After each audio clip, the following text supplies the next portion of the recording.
Bom dia a todos, senhor presidente, ilustres deputados.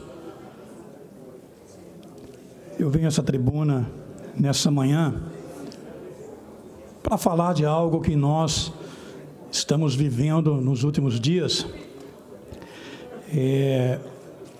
o coronavírus, que há tanta preocupação no Brasil, no mundo, e tem também atingido a economia mundial. É algo muito importante, mas há muitas pessoas que usam, a mídia, espalham por aí fake news, mentindo número, dados. E hoje, agora, há 40 minutos, o jornal É o País, ele publicou uma matéria que um homem morre de insuficiência respiratória em Wuhan 5 dias após receber alta da doença. O Brasil identifica a terceira contaminação, mais uma vez em São Paulo, e aguarda a contraprova de um 4º caso. E fala de uma menina de 13 anos, porque até então o número de risco, as pessoas de risco, seria acima dos 60 anos, pessoas idosas, E também um homem de 36 anos morreu de insuficiência respiratória, Esse que morreu lá em Wuhan, na China. O artigo censurado no país, mais divulgado pelo jornal South China Morning Post de Hong Kong, indicou que Li Liang havia sido internado no hospital com sintomas leves em 12 de fevereiro e teve alta após 2 semanas. A Organização dos Países Exportadores de Petróleo se reuniu nesta quinta-feira em Viena com o desafio de reduzir o fornecimento de petróleo bruto para enfrentar a queda acentuada do consumo causada pela epidemia de coronavírus. Olha só, e o Brasil identifica a terceira vítima. E depois aqui, o Ministério da Saúde divulgou no Twitter o caso atípico de uma adolescente de São Paulo, cujo teste de contraprova deu positivo, porém não preenche definição para ser considerado um caso de Covid-19, segundo critérios técnicos. Embora tenha confirmado a presença do vírus, um portador assintomático não cumpre a definição de caso, o que incluiria febre associado a mais um sintoma respiratório, informou o Ministério. Não há mudança no cenário nacional, ou seja, não há elementos que indiquem a circulação do coronavírus no país até o momento. 315 casos foram descartados e outros 531 são suspeitos para coronavírus e são investigados. A Organização dos Países Exportadores de Petróleo, reagiu nesta quinta-feira com o desafio de reduzir o fornecimento do petróleo bruto por causa da epidemia. E estão fazendo uma reunião, nessa sexta-feira, e com 10 produtores independentes, incluindo a Rússia e México, que desde o início de 2017 assediaram as sucessivas. Então, o que quer dizer?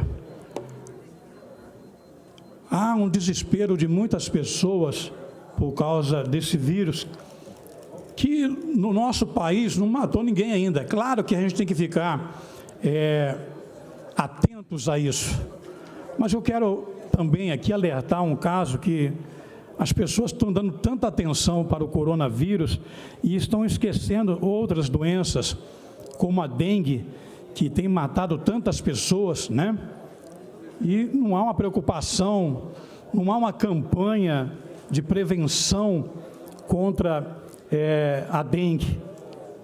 E as pessoas se encontram desesperadas, indo a farmácias, comprando o álcool gel, máscaras, e estão deixando essas outras epidemias. O nosso estado é o primeiro no país, né, em maior número de casos de dengue.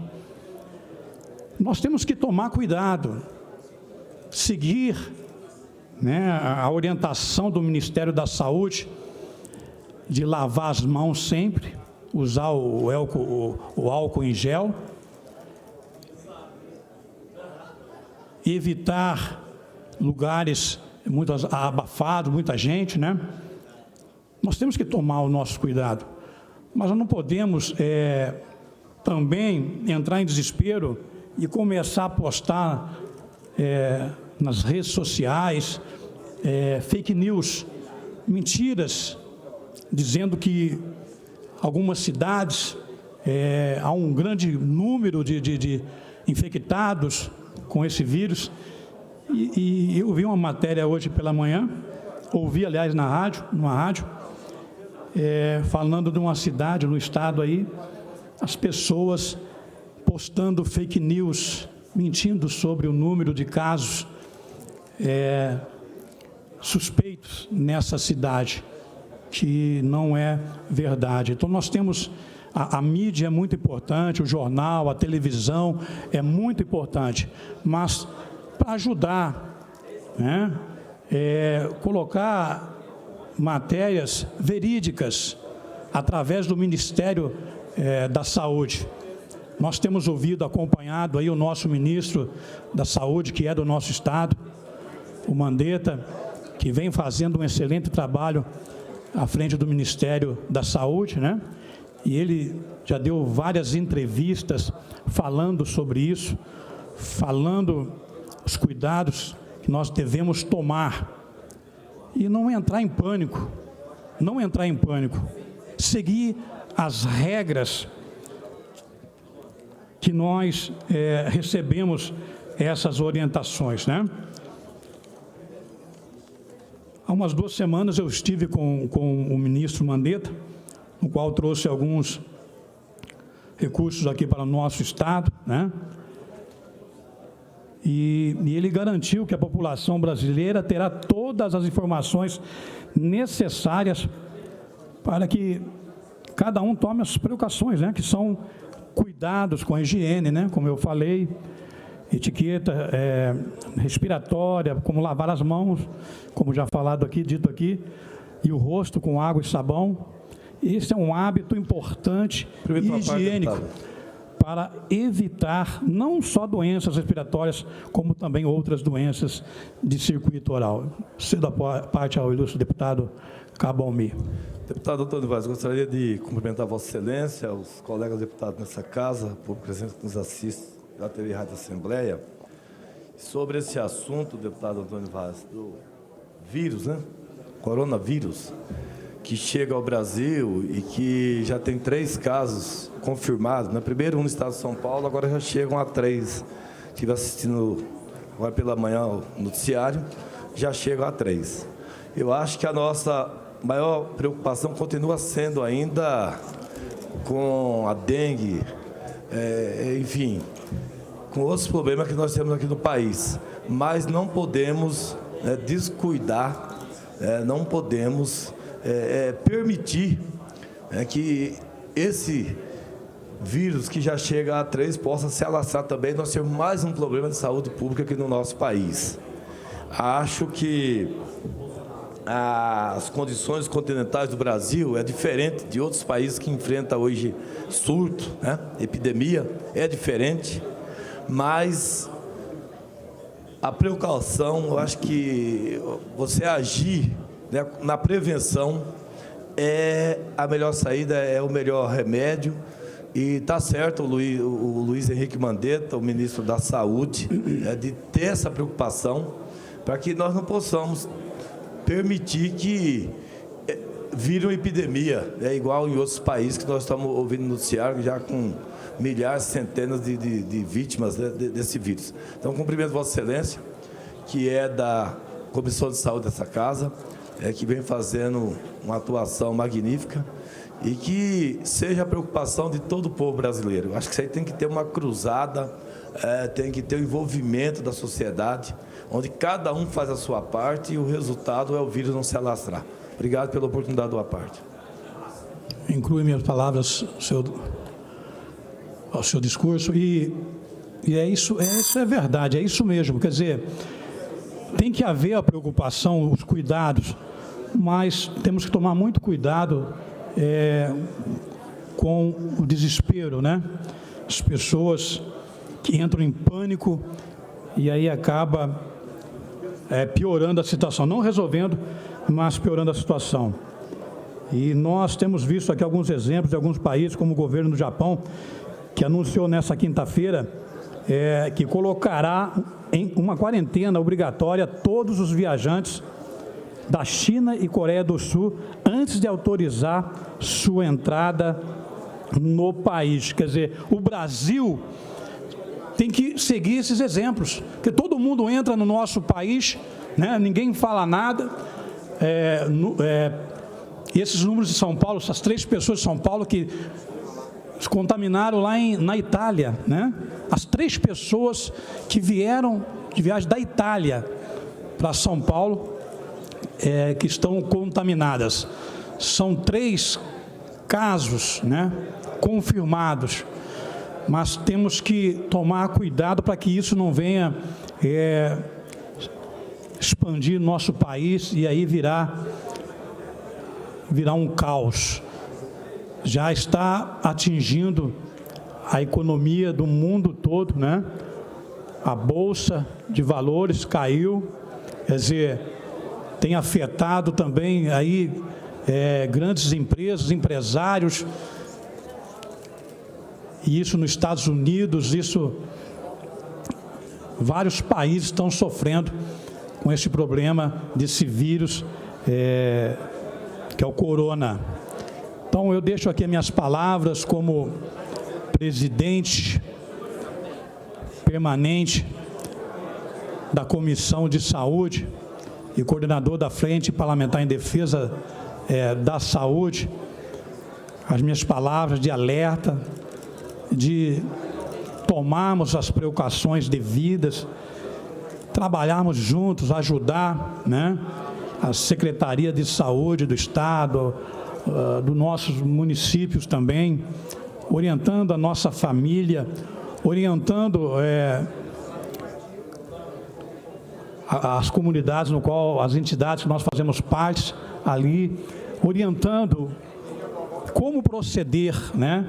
Como já disse, o lavar das mãos com sabão, o rosto, quando espirrar, não colocar a mão à frente, mas colocar o antebraço, né? Tomar as precauções. Eu cedo a palavra ao nobre deputado Barbosinha.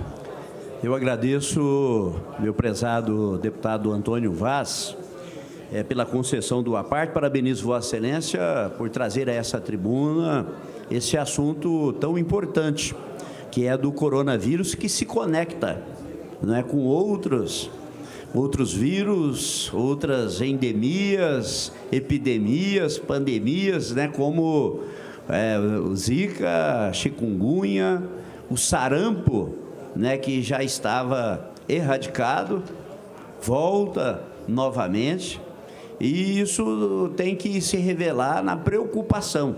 Penso que a condução sobre esse assunto, do ponto de vista do governo federal, né, do ministro Mandetta, tem sido uma condução muito técnica, né, e até eu tive a oportunidade de dizer isso ao ministro Mandetta, parabenizando-o pela condução, porque em nenhum momento politizou esse debate, conduzindo de uma forma muito técnica, né? Agora, a gente sabe, por exemplo, que em relação à letalidade, não é? 2%, 1 a 2% de letalidade, enquanto que nós temos aí problemas seríssimos, aqui bem próximos de nós, que é relacionado à questão da dengue, não é? Chikungunya, Zika, todas essas questões aí, e agora também essa questão muito séria das fake news, dizendo para as mães não levar as crianças para vacinarem, e muita gente embarcando nessa circunstância, e a questão, por exemplo, do sarampo, que é muito mais grave do que tudo isso que nós estamos falando aí, que leva à morte, já estava erradicada e voltou ao Brasil. Agora, penso que é muito importante a fala de Vossa Excelência como líder religioso, os papéis empregados pelas igrejas, em todas as suas denominações, é fundamental. Primeiro, para orientar as pessoas, né? Para que não tenha pânico, não é? Mas tenha a preocupação na forma como se comportar, porque nós vamos entrar agora no período de inverno, e nós sabemos que a circulação do vírus favorece muito quando chega o período de inverno. Então, é muito importante que haja essa manifestação, como Vossa Excelência faz dessa manhã, ocupando essa tribuna, e também na dimensão religiosa, porque dialogando com as pessoas é que nós vamos criar comportamentos que possa atenuar ou evitar, não é, essa circunstância que agrava no mundo todo e causa, além da questão da saúde pública, graves problemas na economia. A gente já está vendo o PIB mundial, o dólar disparando, a números nunca registrados, com a influência exatamente do assunto trazido por Vossa Excelência, que precisa de ser realmente discutido para que a população saiba enfrentar sem ter realmente aquela questão, né, do medo disparado, que acaba às vezes prejudicando. Parabenizo Vossa Excelência. Agradeço, nobre deputado Barbosinha, incluo no meu discurso suas palavras, muito importante. Como o senhor falou da dengue, né? E no último boletim epidemiológico divulgado pela Secretaria Estadual de Saúde, no dia 27 de fevereiro, no Mato Grosso do Sul tinha 20.004 notificações por dengue. A última vítima fatal da doença faleceu em 9 de fevereiro aqui em Campo Grande, né? Um homem tinha 52 anos, portador de doença renal crônica e hipertensão. Dos 79 municípios, 61 estão em alta incidência. Pedro Gomes é a cidade com mais notificações, no total de 284 casos de dengue. E a incidência de 3.591, né? Em seguida está Alcinópolis, 170 casos de incidência, e 3.481 em São Gabriel do Oeste, e com 768 notificações e índice de 3.195. Então, quer dizer, o número do coronavírus em vista da dengue é bem menor. As pessoas têm que cuidar do quintal, limpar o seu quintal, né? Às vezes tem coisas lá que estão jogadas no quintal, pneu velho, juntando água, e ali aumenta o número do Aedes aegypti, que acaba ali contaminando tantas pessoas morrendo, muitas pessoas morrendo com a dengue no nosso estado. Então, nós temos que tomar esses cuidados para que... Porque às vezes a pessoa está preocupada, claro, tem que ficar preocupado mesmo com o coronavírus, mas também tem que preocupar com as outras coisas que nós já estamos vivendo no nosso estado. Eu creio na proteção de Deus, né? Na unção com óleo, mas também tomo os meus cuidados, lavo minha mão com álcool gel e oriento as pessoas, né, a fazerem o mesmo, lavar a mão com sabão, lavar o rosto, tomar os seus cuidados, porque a fé é importante, mas também nós temos que nos prevenir. Não tentará o Senhor vosso Deus. Então, eu deixo aqui essa palavra a todos vocês. Eu acho que nós temos que estar, sim, falando sobre isso, trazendo a discussão. Vamos fazer, mais à frente, vamos fazer audiência pública falando sobre isso, discutindo sobre isso. Aqui no nosso estado, nós, junto com as autoridades competentes, de criar um lugar no qual venha ter médicos direcionados só para isso, só para esse tipo de epidemia, dengue, coronavírus, cuidar desses casos, né? Para que a pessoa não fique, não entre no desespero, não encontra um atendimento necessário, e aí acaba se desesperando e piorando ainda mais a situação que está vivendo. Então, eu deixo aqui as minhas palavras e vamos tomar cuidado com todas essas epidemias, com o coronavírus, com a dengue. E eu agradeço aqui ao nobre presidente, né, e a todos, meu muito obrigado.